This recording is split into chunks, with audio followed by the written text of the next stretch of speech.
Não, mas isso aí é uma coisa interessante, doutor. O cara que quer usar, quais os exames que ele... Isso é legal, cara. Que ele tem que... Qual o check-up que ele tem que fazer? Boa, Ed, boa. Isso aí, ó. Olha o corte aí, informativo. Hein?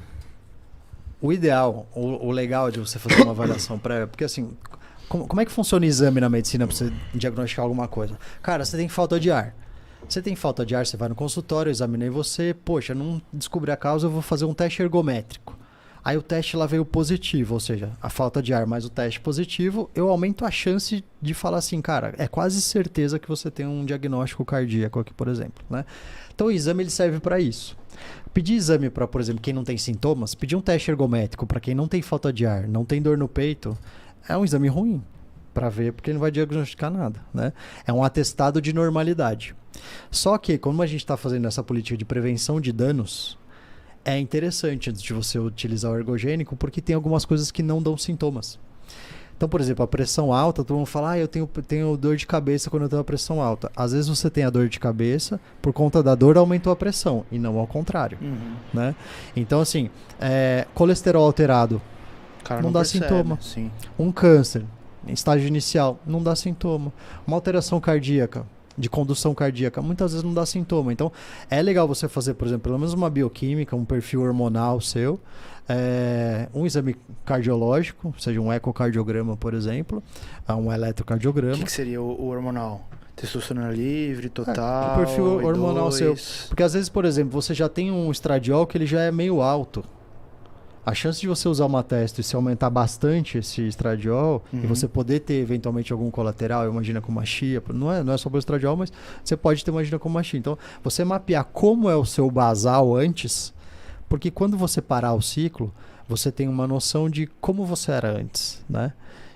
Então, isso para você devolver a fisiologia normal, até mesmo para o médico, para poder conduzir isso, né? Falar, olha, né, você já tinha mais ou menos essa testo nesse nível. Um exame cardiológico e pelo menos ultrassom abdominal. Tem um caso muito legal no consultório, que eu atendi uma menina que era médica, bonita, dermatologista, já treinava. Pô, Lu, eu quero tomar oxandrolona. Foi lá no consultório, eu falei, poxa, né, tá, beleza. Não, pode deixar, eu me prescrevo, tá, vou dar dose baixinha, beleza. Aí eu insisti para fazer alguns exames. Pô, não, mas eu já queria tomar, tá. A anamnese inteira médica, assim, a única coisa que tinha de fator de risco é que ela tinha um pouquinho de gastrite, porque ela dava plantão 3 vezes por semana e tomava uma garrafa inteira de café. Então ela tinha um pouquinho de gastrite. Era a única coisa que ela queixava. Então, ou seja, não tinha indicação de pedir nada de exame, teoricamente. Só que aí eu pedi alguns exames e ela sumiu. Não voltou mais. E aí, depois de um tempo, eu atendi o chefe dela na pós-graduação.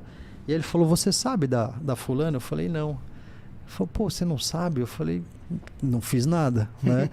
E aí, qual é a conclusão da história, né? Ela fez ultrassom, e aí ela falou pra mim depois que ela descobriu que tinha um tumor hepático de 8,5 centímetros.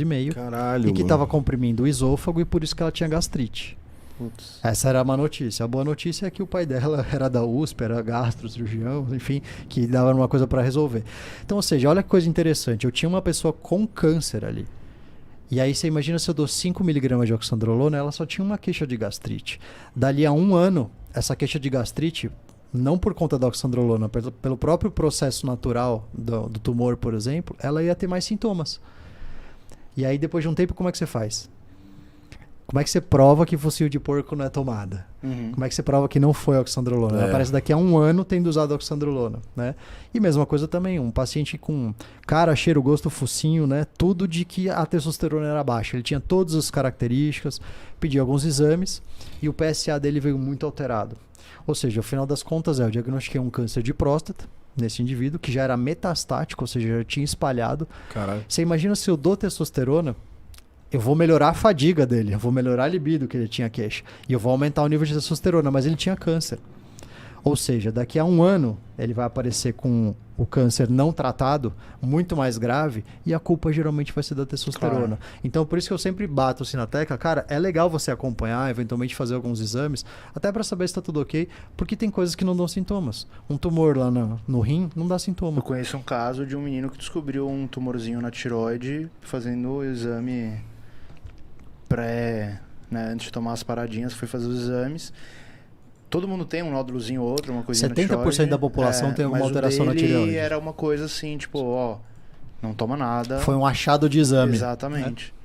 E era preventivo para começar a tomar, então... Em tese, você não, como eu falo assim, pela medicina tradicional, você precisa de sinais e sintomas, você precisa de uma suspeita para pedir um exame para confirmar ou não. Mas nesses casos, por exemplo, que você vai fazer um uso ergogênico, vai usar dose suprafisiológica, talvez seja inteligente você mapear para saber se não tem alguma coisa antes, para falar, ó, sim, é melhor você não fazer nada, entendeu? E, cara, e ainda mais você tem um plano de saúde, porque não fazer o doutor Arnold uma vez, eu até xinguei ele, velho. Ele me deu 12 ultrassom pra fazer, velho. Da garganta, da bola, da perna, da... Eu marquei o meu já pra fazer. Falei, nossa, doutor, precisa. Mas é bom, mesmo. fazer. Cara, por que não? Você tem convênio, faz. Exato. Faz, é bom. O pensamento... Fiquei das 7 da manhã às 2 da tarde fazendo ultrassom no negócio. O pensamento é diferente, né? Muitos médicos mais tradicionais não entendem esse pensamento. Assim, falam, olha, o exame é se você tem uma suspeita para diagnosticar alguma coisa.